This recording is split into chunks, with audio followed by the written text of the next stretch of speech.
नमस्कार। बिहार तक में आपका स्वागत है और मैं हूं सुजीत। लगता है बिहार में कोई भी साइबर अपराधियों के प्रकोप से नहीं बच पाएगा। जिस राज्य के मुख्य सचिव, डीजीपी और अब मुख्यमंत्री के आप्त सचिव इसके शिकार बन चुके हैं, तो ऐसे में आम लोगों की क्या बिसात है। आपको पता ही है कि मुख्य सचिव के अकाउंट से 90,000 की खरीदारी हुई, बाद में उसको डिटेक्ट किया गया। डीजीपी को फर्जी chief justice Patna high court का बन के फ़ोन किया गया, उसमें भी गिरफ्तारी हो गई है अभिषेक अग्रवाल की। और अब बिहार के मुख्यमंत्री के आप्त सचिव मनोज कुमार सिन्हा, उनके अकाउंट से 2,95,000 रुपये साइबर अपराधियों ने निकाल लिए। तो अब ये बताइए कि आम आदमी जो रोज ठगा जा रहा है, रोज जिसके अकाउंट से पैसे निकल रहे हैं, उनका क्या होगा। बिहार पुलिस के अंतर्गत आर्थिक अपराध इकाई और उसके अंतर्गत साइबर सेल, ये इन साइबर क्रिमिनलों को पकड़ने का काम करती है। लेकिन कितना काम कर पाती है, इसका अंदाजा भी आपको लग ही गया होगा। अभी हाल ही में आपने देखा कि पटना में दिल्ली पुलिस आके 16 साइबर क्रिमिनलों को पकड़ के ले जाती है, जिनके तार झारखंड, बेंगलोर, दिल्ली, मुंबई तमाम जगह से जुड़े हुए थे।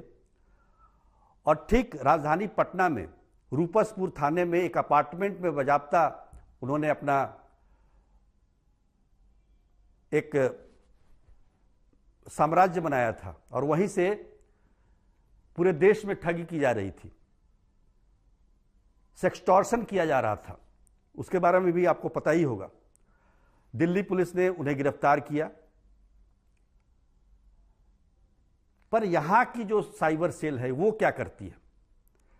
पिछले महीने अक्टूबर में हम एक अविनाश त्रिवेदी हैं, उनके अकाउंट से, अकाउंट नहीं कहेंगे, वो क्रेडिट कार्ड से 49,000 रुपये निकाल लिए गए।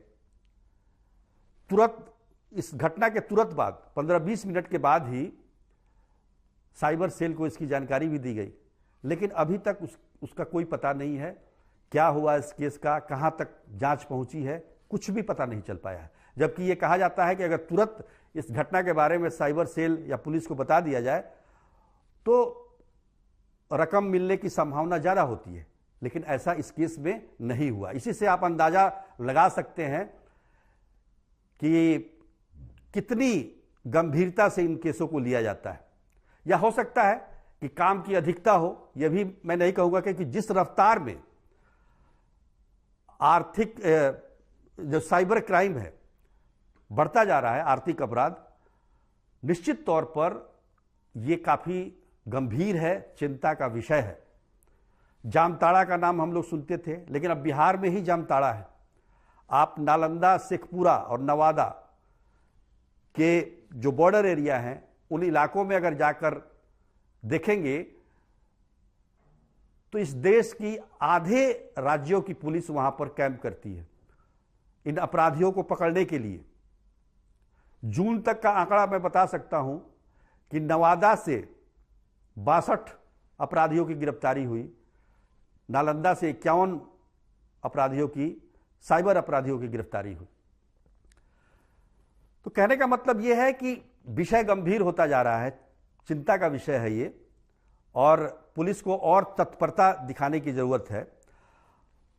जो मुख्यमंत्री के आप्त सचिव हैं, उनकी कहानी मैं बता देता हूं, 1-2 उदाहरण और दे दूंगा कि किस प्रकार से हो सकता है कि हमारे साइबर एक्सपर्ट जो पुलिस में हैं वो उनके पैटर्न पर ट्रेनिंग करते हैं, लेकिन जब तक वो ट्रेनिंग पूरा करते हैं अपराधी दूसरा पैटर्न अपना लेते हैं।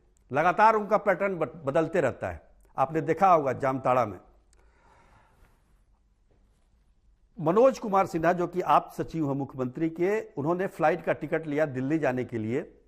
फ्लाइट लेट हो गई तो उन्होंने customer care number Google search से लिया और उस कस्टमर केयर पर जब उन्होंने कॉल किया तो वो कॉल साइबर अपराधियों के पास गया।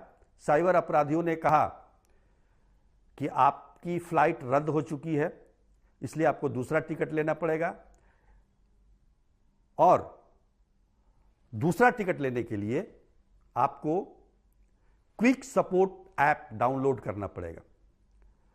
उन्होंने किया जैसा अपराधियों ने बताया। उन्हें क्या मालूम कि वो अपराधी हैं, और उनके अकाउंट से 2,95,000 रुपये निकल गए। उसी प्रकार श्री कृष्णापुरी के अजय कुमार सिन्हा, उनके अकाउंट से 1,05,000 रुपये यही क्विक सपोर्ट ऐप डाउनलोड करने के कारण निकल गए। और तो तमाम आप जानते ही हैं कि बहुत तरीके की ठगी के बहुत तरीके हैं। अब बिजली के कनेक्शन काटने का भय दिखाकर भी साइबर अपराधी आपकी गाढ़ी कमाई को लूट रहे हैं। लोग भय की वजह से उनको अपने बारे में बताते हैं, अपने अकाउंट, चाहे अपना कार्ड नंबर देते हो, ओटीपी देते हो, और इस तरह से उनका काम बन जाता है। तो तमाम तरह की कहानी आपको इसमें मिलेगी, लेकिन जिस रफ्तार में ये अपराध बढ़ते जा रहे हैं उस रफ्तार में पुलिस की कार्रवाई नहीं हो रही है। यही वजह है कि साइबर अपराधी बिना किसी भय के, बिना किसी डर के लगातार इस तरह के प्रयास करते जा रहे हैं। और एक और मामला जो कि रूपसपुर पटना के में जो पकड़े गए जो अपराधी, साइबर अपराधी, वो इस तरह से तो बेवकूफ़ बनाकर आपके पैसे को लूटते ही थे। अब सेक्सटॉर्शन करने का भी एक नया तरीका निकला है, जिसमें वीडियो के जरिए लोगों को ब्लैकमेल किया जाता है और उनसे पैसे वसूले जाते हैं। तो इस तरह की तमाम घटनाएं हैं। सतर्क रहने की जरूरत है। अगर खुद आप सतर्क नहीं रहेंगे और पुलिस के भरोसे रहेंगे तो कुछ होने वाला नहीं है, क्योंकि आप देख लीजिए कि कितने बड़े बड़े लोग इसके शिकार बन रहे हैं। वो बात अलग है कि पुलिस उन पर तुरंत कार्रवाई करती है, आम जनता को कौन पूछता है। इसलिए आप खुद सतर्क रहें, तभी आप बच सकते हैं। आज के लिए बस इतना ही। तब तक के लिए नमस्कार।